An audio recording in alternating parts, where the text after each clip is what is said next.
Hello, congratulations on the purchase of your Cougar. My name is Russ. I'm going to do your orientation video with you. Along with this email are a couple video links to some maintenance videos. I do encourage you to watch those as well. We'll start with your orientation right up here in the front. You do have your storage compartment up here. Spare tire is in there. Battery. You can add another battery if you wanted to. You have your docking light switches here. So you turn these lights on here in the front. Light right here, switch at the bottom for that. One of your two 30-pound propane tanks, and you have your regulator up here. The regulator is pointed towards the tank that you're using, so if one tank goes empty, just give that a turn. Storage compartment up here, and then right here is your leveling system. So for your leveling system, this front button raise the front up, retract, same button takes it down so you can unhook from your vehicle. Once you're unhooked from your vehicle, come back and hit auto level. There's a green light in the center here that will blink while it's auto leveling. As soon as it's done blinking, turn solid green, that means it's done. It will also say auto level success up here on the screen. When you're ready to go home, you're just going to go through this menu. It says auto reconnect, hit enter. All the rear jacks will go up and the front jacks will go to the same position they were in when you unhooked from your vehicle. So you can hook your vehicle back up and then go through the menu again. It says auto retract haul, hit enter, and then the front jacks will go up. Then all you'll have to do is pull the pins and raise the feet the rest of the way up. All of your instructions for the auto leveling are right here on hooking up and unhooking. So you can go through the different menus here. You can move the rear jacks individually. Just go to manual mode, hit enter, and now you use the rear jacks. That moves all of the rear jacks together, and you can retract them as well. Or you can do rear jacks left side and right side. Water system.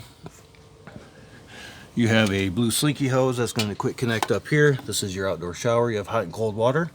You have a water heater bypass. Right now it's on because it's winterized. So when you're ready to use it, hook a hose up to your city water connection, turn it on, go through all the faucets, sink, toilet inside, run the water until all the antifreeze is out. Put your plug in your water heater, and then turn your water heater bypass off, and your water heater will start filling. You have this winterize right here, so when you do winterize, you're going to hook a hose up to here. The other end of that hose goes into your antifreeze, and then you turn your water pump on, and that will draw the antifreeze throughout the camper. But you do want to have your water heater bypass in the on position before you do that, and also have your winterize on right here. City water connection is for full hookup camping. Hook a garden hose up to that, turn the water on. You'll have water pressure throughout your camper from that garden hose. You have a black tank flush right here, which I'll go over it in just a minute. All your hoses can come up through the bottom here, so unscrew that. You have two gray tanks, one black tank. Black tank is your toilet, gray tank is dirty sink and shower. You have your second one is towards the back. So you have another one back here. So a separate gray tank, separate outlet. This is going to be your kitchen.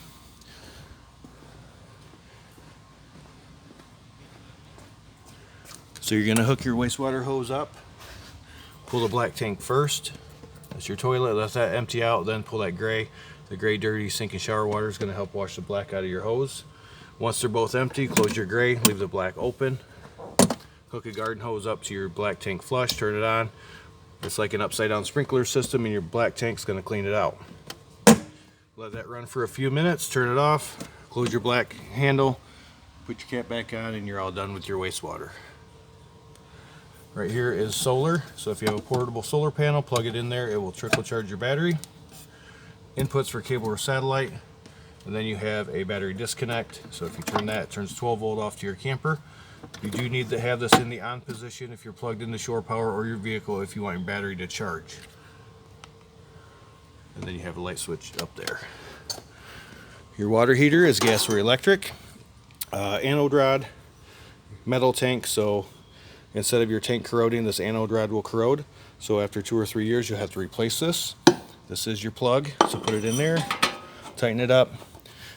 Once you clear all the antifreeze out, turn your bypass off, your water heater will start filling. You want to make sure it's full before you turn it on. So pull on your relief valve, you get a solid stream of water, you know it's full. Or you can turn the hot side on any faucet.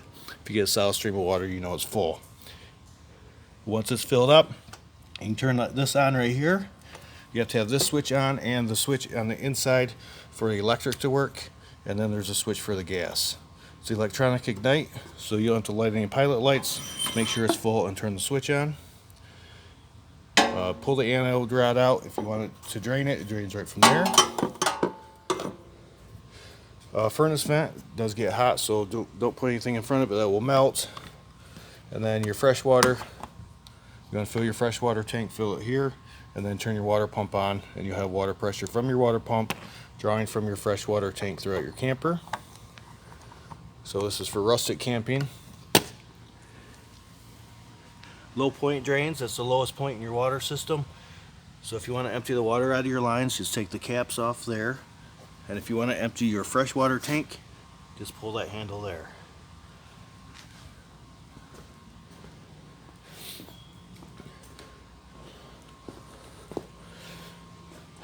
You do have a ladder on here so you can get up there and do your maintenance. You're pre-wired for an observation or backup camera. 50 amp service, so you have 50 amp cord. I do recommend to use a 50 amp surge guard while you're plugged in at the park.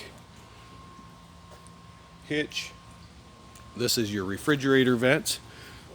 Just be sure this condensation hose is out, because if that goes inside, it's going to drip inside and cause some water damage.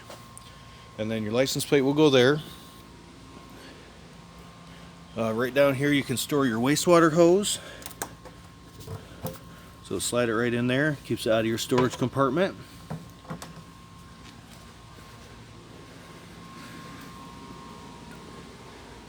You do have electric awning on here, outdoor speakers, and then your solid steps.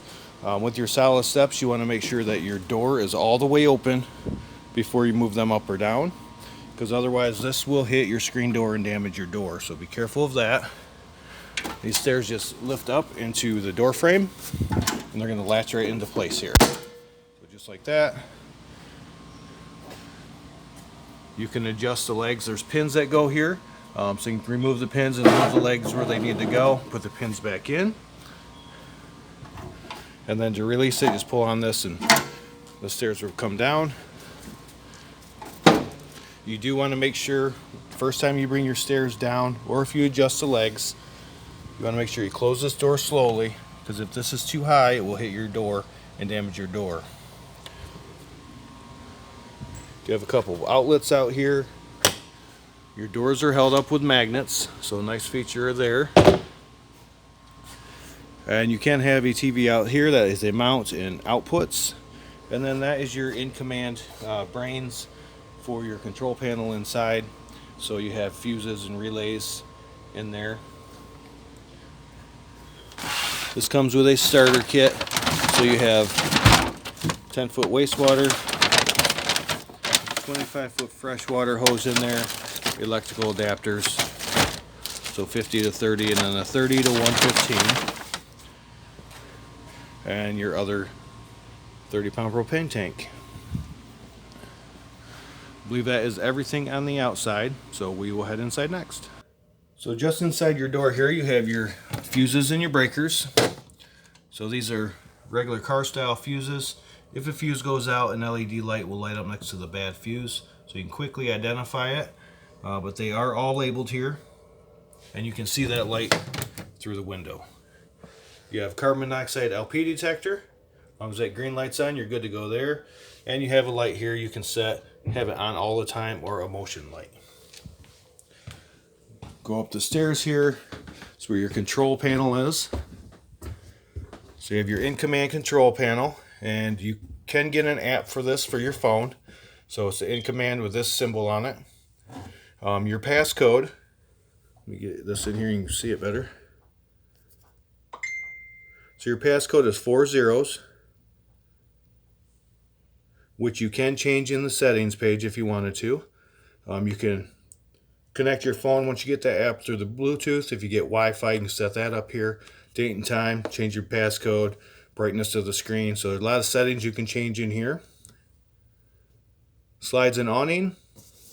So you have your bed slide, sofa slide, entertainment slide, and your front awning. So just hold the button down. Can I get my finger on here? There we go. So hold it down the entire time till your slide is all the way in or all the way out. You're going to do the same thing with your awning. You do have to keep your finger on it the whole time. So once your awning is all the way out, just let go of the button. And when it's all the way in, it will stop when it reaches the camper. Lights. So bedroom ceiling and awning. So just touch it, it turns it on and off.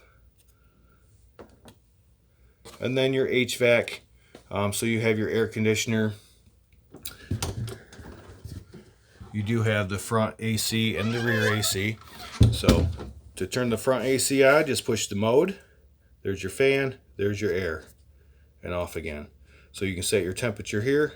So that's set temperature, and this is actual temperature, which is not reading one right now. Oh, there we go. And you can also change your fan speeds too. Just push on the fan. And you can schedule, once you set your time, you can schedule a start and stop time for this. So if you're away, you know you're going to be back at 4 o'clock, you can turn this on a little before that if you wanted to. You push the arrow over here, it's going to go to your rear AC. So you can, same thing, push the mode button, turn that air on, but this one will also turn your heat. And you can change your fan speeds on your heat, and of course your set temperature here. So it's 67 degrees in here. My set temp is 55. So it's not going to light up. Now it will light up. So push that again. There's auto, so it'll switch back and forth between air and heat, and then off again. So just push mode till you find what you want. You can change your fan speeds and your temperature, and also schedule a start and stop time on this as well. Below that you have your vent. So there's a vent in the front, right up there, that will open and close. It just opened up just now. So open and close it here, and then you can set your fan speed here. So nice to have. You don't have to try to get a ladder or something to open it up. Just push the button. So that's your ACs and your heat. And then below that, get this to focus, you have your interior lights, which you can just touch it. Turns all the ceiling lights on or off with one push of the button. Your water heater, so you can choose between gas, electric, or both. You can run both on here. It's actually more efficient. You'll get more hot water faster if you're running gas and electric at the same time. Water pump, just touch it, it will highlight it and turn that water pump on. And then it shows what your battery is reading currently. At the very top, it shows fresh, black, gray, and gray. So as your tanks fill, these will darken up so you can see how full your tanks are. And that is everything on here. You have heated holding tanks. So you have your fresh, gray, and black. So if you're a late season camper, you're afraid your tanks are going to freeze, just turn these on. It's like having heating pads around your tanks. This is a sensor for your thermostat, so you don't want to cover this up, otherwise you'll get inaccurate readings. And then this is for your Wi-Fi booster and also router. So you can get service. When you call the company, they'll send you some chip that plugs in right here so you can get Wi-Fi. Otherwise, you do have an antenna booster in here. So if you have internet at the park and it's kind of a weak signal, it's going to boost that signal, make it a little bit stronger for you. Go into the bathroom here, you do have a porcelain toilet, foot pedal flush. So halfway down brings water in, all the way down will flush it. GFI plug here, light switch. And your shower has a latch on it for travel, so be sure you hear it click. That way you know this is nice and secure. They're not going to move around on you. You also have a vent up here. This one you just crank open and then turn your fan on here. With your vents, you want to make sure they're all closed before you travel. That way the wind doesn't catch those lids and rip them off. And also if it's going to rain, because it will rain inside. Your sliding door has a latch on it. You want to be sure you have that latch down for travel. Another sensor for your thermostat, and then light switch. You have push button lights up there, so push right in the center. There's a little button. Underneath your bed, you have some storage. Not much, because your slide mechanism is there, but you can put blankets or something in there. You have your doors. So you do have a latch for your doors, so be sure that they're latched into place for travel.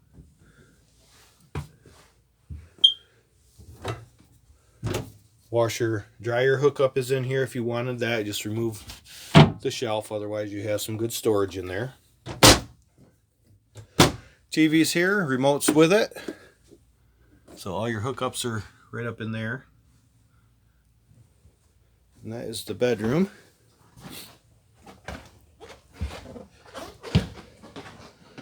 Fire extinguisher by the door. You do have your recliners here. So there's little handles, parachute type handles, right here. So you pull those up, brings the legs out. Storage in the middle, cup holders. And then a trifold sofa. So if you want an extra sleeping space, you can have it. Just remove the cushions off the back. They're just Velcroed on there. And then you're going to lift up in the center here and pull towards you. Bring the legs down. And then drop the back of it forward. Just like that. Now you have a nice bed. There is a little bit of storage underneath here you can use. Some storage down there. Even when it's folded up, there's storage. And then it goes back up just the opposite way. It's real easy to bring the bed out and put it back. I just did it with one hand. But if you don't want any guests staying, then just don't tell them it's a bed. Just like that. More push button lights. So if they don't turn on with a switch, it's their push button. Push right in the center. Bar stools. And then your keys are on your sink. That's where they'll be when you pick up. You have your standard turntable microwave. Nice big one. You do have a vent here. And a light. Your stovetop, you have extra counter space with this down. Otherwise, fold this up. Now you can use your stove. You're going to put it on the flame and then turn your igniter until it lights up. Sometimes it takes more than once. Your oven works the same way. Put it on the flame, hold this button in while you turn the igniter, and then turn the igniter until your pilot lights up. And then once it's lit, put it on your temperature. As you see, there's lights on here. There's the switch right there for that. And don't forget to put this down. This will break in transit. It is glass. You have a couple switches here. This is your main light switch.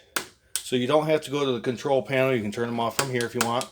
And this is for the lights above your bar area there. Refrigerator is gas or electric.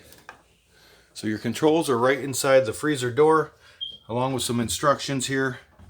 We're just going to turn it on, and then up here you see that this dot is next to the LP, so it's on gas right now.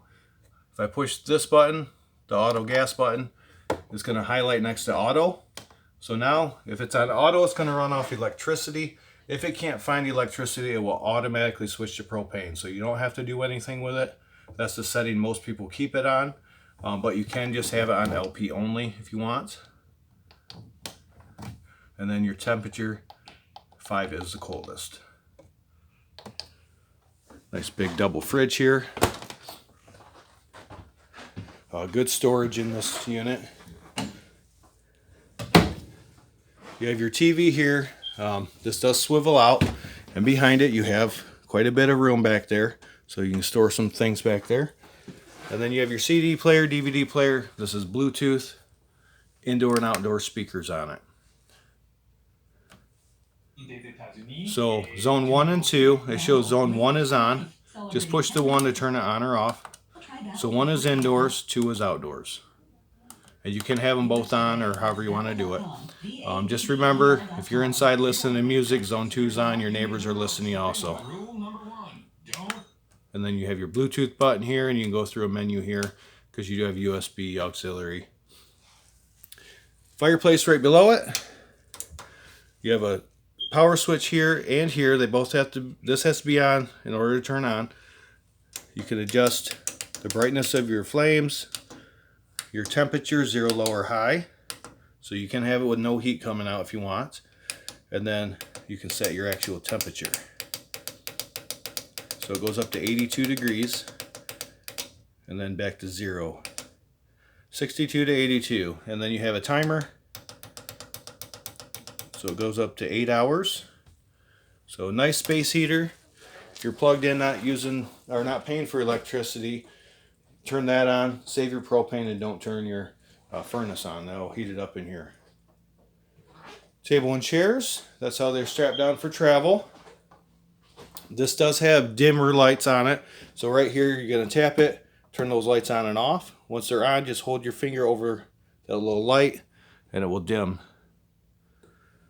So pretty neat. And then this switch is for your accent lights there. All right. Your air conditioners. You can dump the air down, cool it off quicker in this area just by opening this up. Otherwise, you close this, you'll have more pressure through your vents. All the ceiling vents are for air conditioning. Any vents you see on the floor are for your furnace.